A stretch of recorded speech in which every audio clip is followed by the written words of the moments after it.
যে বাংলাদেশের যে ইন্টারনেট কোয়ালিটি, এই কোয়ালিটিটা পৃথিবীর সবচেয়ে নিকৃষ্ট।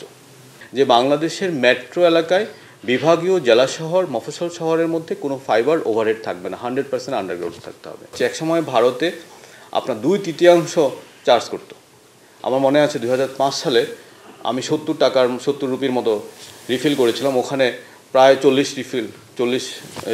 রুপির সাথে সাথে কেটে ফেলেছে। আপনারা যারা ইন্টারনেট ব্যবসা করেন, ব্যবসার সাথে জড়িত আছেন, আপনারা সবসময় দাবি করেন যে বাংলাদেশের ইন্টারনেট এই অঞ্চলের মধ্যে বা বৈশ্বিক স্ট্যান্ডার্ডের তুলনায় অনেক সস্তা।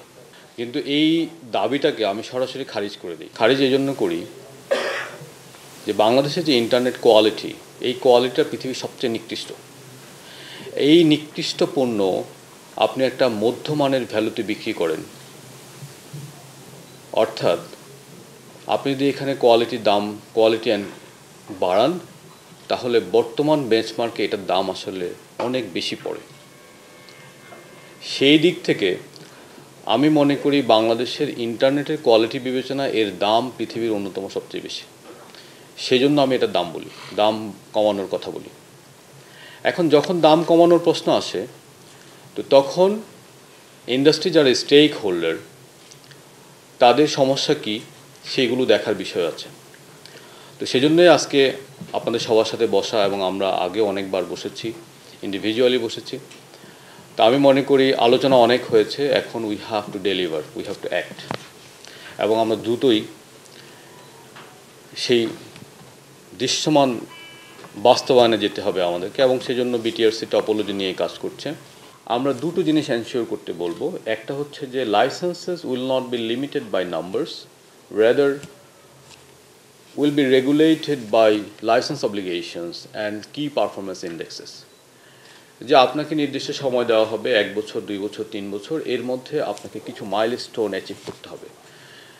প্রথম 2 বছরে মাইলস্টোন অ্যাচিভ না করার জন্য যে পেনাল্টিগুলো হবে সেগুলো খুব শিথিল হবে, ফ্লেক্সিবল হবে, কিন্তু একটা নির্দিষ্ট সময় পর আপনাকে পেনাল্টি দেওয়া হবে, এবং তারপরেও যদি আপনি মাইলস্টোনগুলো অ্যাচিভ না করেন, পলিটিক্যাল মোটিভেশন বা অন্য যে কোনো কারণে, তাহলে আপনার লাইসেন্সটা উইথড্র করে নতুনদেরকে সুযোগ দেওয়া হবে। So this is the thing. আর কেপিআই হচ্ছে যে আপনি কি পারফরমেন্স দিচ্ছেন। যে এখন ধরুন আমি সবসময় একটা মোবাইল কোম্পানিগুলোকে বলি, আপনারা একটা সাইটে 300 Mbps স্পিড করে যদি 3000 লোককে সার্ভ করেন, তাহলে that will never achieve any quality of service. Same goes to আইএসপিস।